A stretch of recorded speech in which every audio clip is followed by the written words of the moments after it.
Hey everyone, I'm James from Park Cameras and I'm here at Canon's UK headquarters to talk about this, the Speedlite 470EX AI, and I'm joined by David Parry to learn a little bit more. Okay, yeah, so this is a new flash gun we've got, obviously. This is the 470EX AI. So we've never had an AI flash gun before. Basically, it's artificial intelligence is basically what that is. And what this does is this helps you with your bounce flash photography. Okay. So bounce is a relatively difficult thing to do, to get right. You've got to get the angle right and the power and this kind of thing. So this flash gun is designed to help you get that correct bounce flash. So I'm going to demo it here. So we're just going to have a little, see if this will work now. So on this flash gun, what you'll notice on the back here, you've got an extra switch here, which takes you through fully automatic or semi-automatic on the artificial bounce. So first of all, if I go to fully automatic, you see you should get, make sure the camera's fired up, you should get a little blue light that'll appear here, which will appear in a moment. Now what will happen, if I push this button, it should flash twice, so just watch your eyes on the flash there. So, okay. And there you go. So there's your little blue light. And this is telling you this is now set up for bounce flash. As you saw it flash twice, what it did is it looked at the distance to the subject and then the distance to the ceiling and then worked out what angle the flash needs to be at and the power to give you a perfect bounce flash. So if I now take a shot with this, so just watch your eyes on this a minute, I'm going to look away, blind ourselves.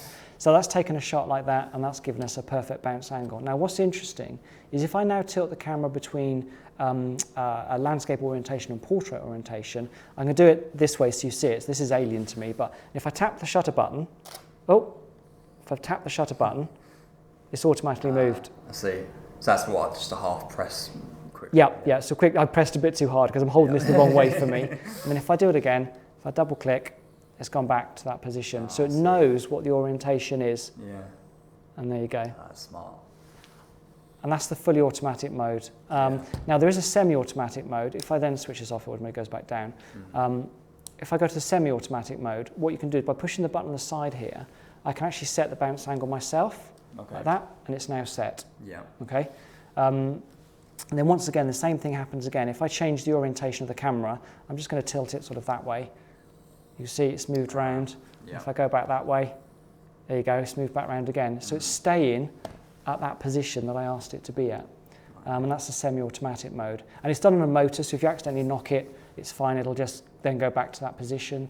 But just really helps people to get the best out of bounce photography, I think.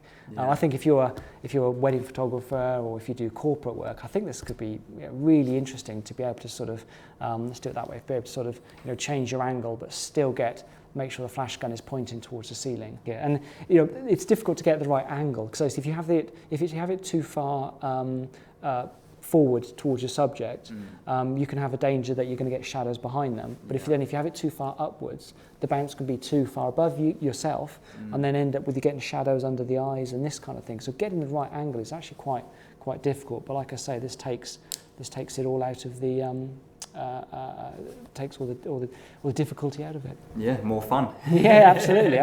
Yeah, but I mean, overall, the build quality of it, that's one thing I did notice. Compared to things like the 430 and then the 580 and what, it just feels a bit more premium as well. It looks a bit more premium. It's smoother, and even if you just aren't using the auto functions at all, I just think it's just a lot smoother to get around with them. Yeah, it does feel like a nice quality product. It hasn't got a radio slave on there, but it has got the optical slave on there. Okay. So the infrared, basically, it's got the infrared slave on there. Yeah. The menu system is very similar to the 430 and the 600. So it does have the same kind of functionality and that kind of thing. So you can do high-speed flash and you can do rear curtain sync as you'd expect, like a normal flash gun. But it just has this added capability of being able to help you with your bounce photography. Thank you very much for watching this video. If you've got any questions, give us a call, send us an email, or drop a comment below, and we'll do our best to help you out.